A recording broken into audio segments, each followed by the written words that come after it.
Hello, this is Mike, NoStressMike.com.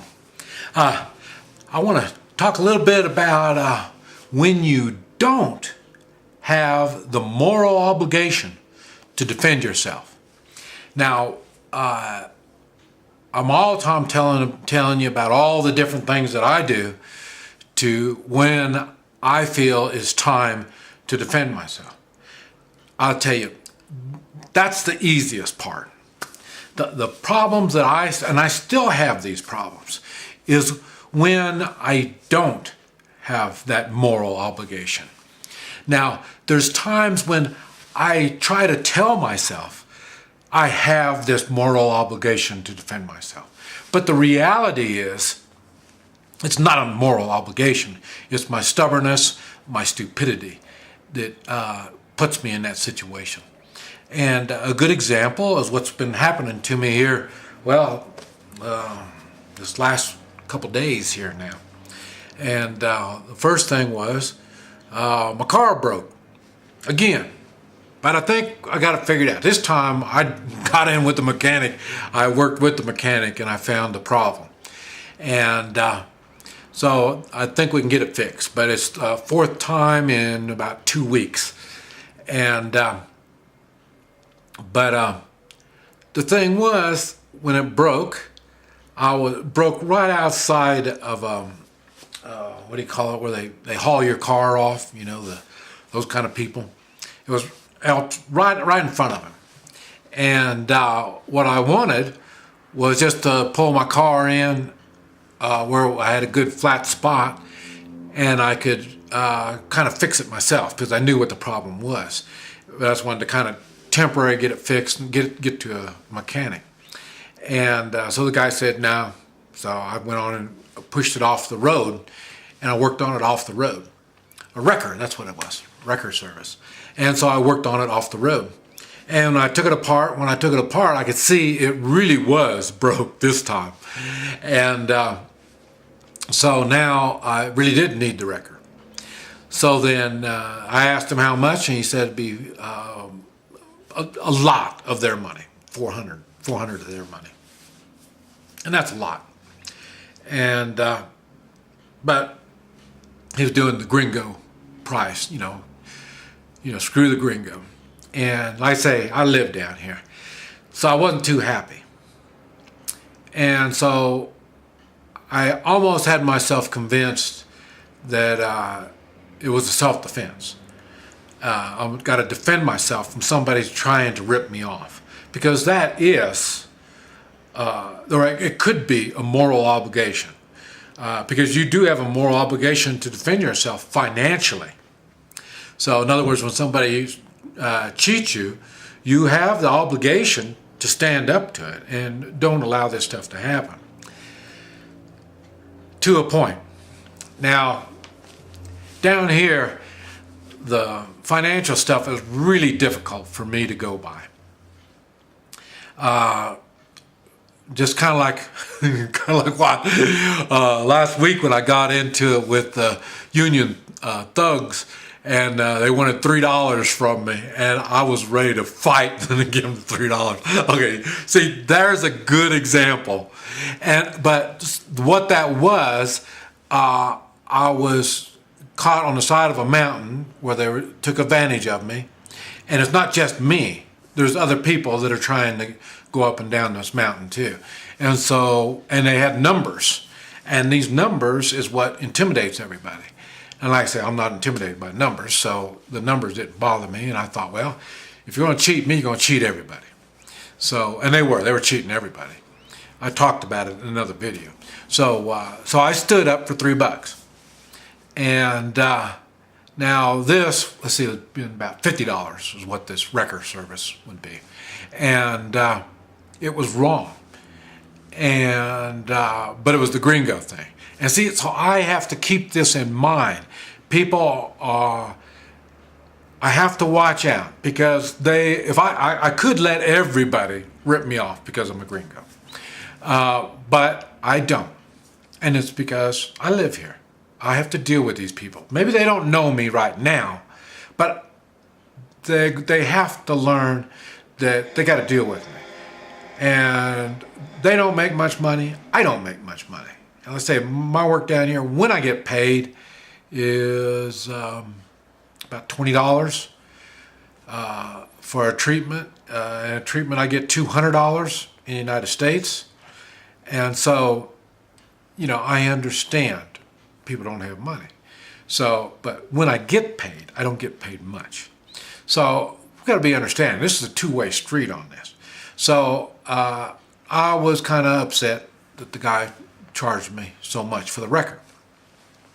And then turned right around, and this morning I ended up having to leave the car with the repair guy.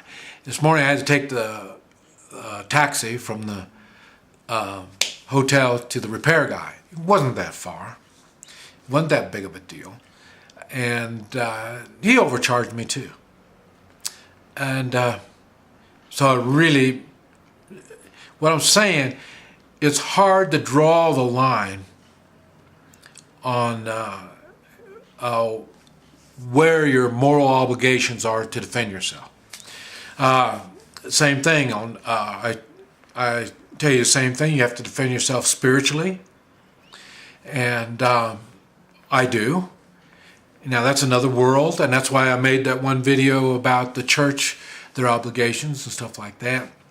That's what made me think of it, because spiritually I have to defend myself all the time, down here especially. I say they've got voodoo down here. And whatever your beliefs are about voodoo, it doesn't make any difference because I get attacked by it.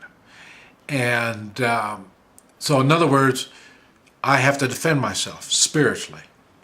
So what I'm saying is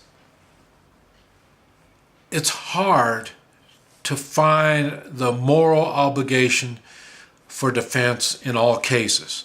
Now, when I was younger, it was a lot harder, and if I even thought about it, if I even thought of if I had a moral obligation or not. You know, somebody calls you a name. Okay, do you have a moral obligation to stand up or, you know, pucker up or whatever? I mean, you know, when you're younger, it's hard to figure out when the time that you're supposed to stand, and because of you have a moral obligation, or you just have an obligation because you're a man, you got to act manly. You know, I mean, there's all different. We come up with all kinds of stuff. But I say it is difficult to find out your moral obligation. It really is. And I'll tell you, it's easier now since I'm older. And the reason it is that it's easier because I'm older is because I've had so many different things happen to me. And after it happened to me, I thought afterwards, you know, was I morally right for whatever I did? Like I said, sometimes I did wrong, I did bad things, and then I have to fix it. Apologize, pay money, look like a fool, you know. I mean, there's just, you know, when you're younger, it's just, you're trying to figure all this stuff out. And as you're older, and especially as you keep getting older, it gets easier to figure out what your moral obligations are. And it's not always, I hate to say it like this, because it's not always the same for everyone. Now, one thing I've learned a long time ago is I do have, when it comes to physical violence, I do have a moral obligation to stand for others. Not everybody has got the capabilities as I do when it comes to physical violence. So when I see somebody getting ready to get some physical violence put on them, I'm against physical violence. I hate physical violence. I hate physical violence so bad that I'll whip the hell out of somebody to keep it from happening. And that's normally how I get in trouble. Is I see somebody and I know where we're going with this, and they're getting ready to hurt this person, and then I'll have to step in and try to keep everybody calm and keep everybody forgiving. Because if they're not forgiving, they will be forgiving, because I'm fixing to put the hurt on them. Like I say, when it comes to physical violence, I never back down. Now, I mean, as long as I gotta know I'm morally right. Once I'm morally right, I never back down. And a lot of times I'll watch it till I can see the situation, because maybe somebody's going to get the shit knocked out of them because they were morally wrong, and somebody's getting ready to morally justify it. So I have to figure this stuff out before I get involved. So there are times that I do sit back and watch and see how it's going to play out. And then again, sometimes they only have a moral responsibility so much. So it's maybe, slapping them around a little bit, knocking them on the ground, and that's it. Now, sometimes, that should be enough. But sometimes people want to push a little more. Then I'll step in. So it just depends, a lot of it. And as I get older, like I say, it's easier to figure this stuff out. So as you're young, don't feel bad when you miss your moral obligation. I've missed it before. And like I say, I've had to live with it. Some of them were bad, really bad things that I didn't do. I had a moral obligation, and I didn't act on it. So don't feel bad if you did. But you need to think on it to see if you did or not. But anyway, so what I'm trying to say is your moral obligation is something you need to think on. Don't let your manhood, stubbornness, and all this other kind of stuff get involved in there. Don't try to say, well, it's my moral obligation. Don't try to make it twist it around so it is. Don't. Just do your very best. This is Mike. NoStressMike.com.